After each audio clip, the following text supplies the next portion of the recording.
Le parquet de Nanterre a émis 2 mandats d'arrêt contre vous pour 2 chefs d'inculpation, abus de biens social, c'était pour la fête organisée à Versailles et payée par Renault, et détournement et blanchiment pour avoir utilisé Renault, une filiale à Oman, pour détourner de l'argent à des fins privées. Est-ce qu'on vous reverra un jour en France, Carlos Ghosn? Est-ce que vous seriez prêt à assister à votre propre procès? Oui, alors écoutez, premièrement, comme vous le savez, ma situation est effectivement assez particulière puisque quand j'ai quitté le Japon, fuyant un système franchement médiéval de justice, je ne peux même pas l'appeler un système de justice, et que je suis arrivé au Liban, le Japon, par l'intermédiaire d'Interpol, m'a interdit de sortir du Liban. Ils ont donc sorti une notice rouge. Alors, ce qui est assez intéressant, c'est que la justice française, et notamment le parquet de Nanterre, est venu m'interroger au Liban. Très bien, ils ont posé toutes les questions, ils sont repartis, et après, ils m'ont convoqué en France. Alors, j'ai dit, attendez, mais je ne peux pas aller en France, puisque j'ai une notice rouge du Japon envoyée par Interpol. Et parce que je n'ai pas pu me rendre en France, pour des raisons que je suis expliqué, ils m'ont mis un mandat d'arrêt. Donc, le mandat d'arrêt, il n'est pas dû à quoi que ce soit d'autre que celui du fait que la justice française ne reconnaît pas le fait que je suis bloqué au Liban, je peux pas en France. Ça, c'est le premier élément. Deuxièmement, ce qu'il faut que vous sachiez, c'est que l'instruction de Nanterre se déroule sans moi. Je n'ai pas accès au dossier, puisque je n'ai pas pu me rendre aux soi-disant convocations que le juge d'instruction m'a demandé de faire, en ignorant complètement la notice rouge japonaise.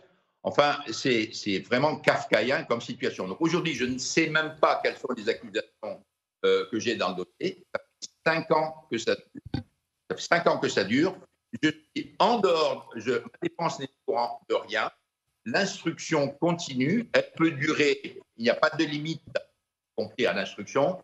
Voilà, vous n'avez pas accès au dossier. En tout cas, vous n'avez aucune... Mathieu. À Paris, M. Ghosn, le parquet national financier a requis en revanche un procès dans le volet de l'affaire concernant Rachida Dati. Est-ce que vous souhaitez ce procès? Comment ferez-vous pour vous défendre? Qu'est-ce que vous pouvez demander à la France pour vous aider à vous défendre? Écoutez, le procès concernant l'affaire Rachida Dati, d'après ce que j'ai compris, aura lieu. Il faut que vous sachiez que je suis toujours pas au courant, mes avocats n'ont pas accès à ce dossier. Ils ne savent même pas ce qu'il y a dedans. Les avocats de Rachida Dati le savent, moi je ne sais pas.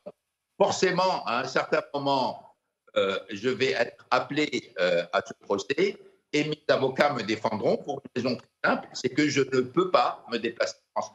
Tant que la notice rouge japonaise existe, je ne pourrai pas quitter le Liban. Donc c'est un fait que nous avons montré à tous les juges d'instruction en France, mais manifestement, ils ont l'air de penser qu'il est tournable alors qu'il ne manifeste pas. Mais est-ce que vous pensez, vous espérez pouvoir sortir un jour du Liban? Comment vous voyez cet enfermement forcé? Écoutez, la sortie du Liban va dépendre essentiellement donc, de la levée de la notice rouge japonaise, puisque c'est celle-là qui bloque et qui est à la base des mandats d'arrêt que je subis en France.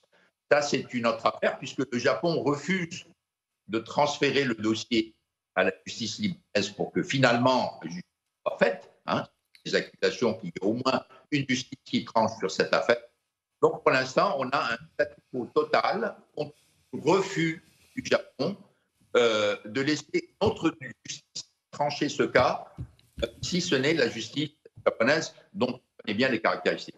Carlos Ghosn, vous êtes franco-brésilien. Est-ce que vous appelez Emmanuel Macron en France, Lula au Brésil, à plaider votre cause auprès du Japon?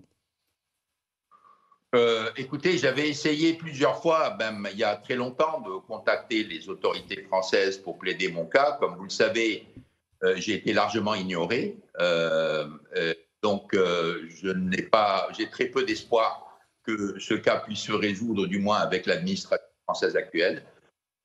Bien sûr, j'en ai parlé au président brésilien, j'en ai parlé aux autorités libanaises. Vous savez aussi que mon épouse subit une interdiction de voyage de la part du Japon, soi-disant parjure qu'elle aurait fait vis-à-vis de la justice japonaise.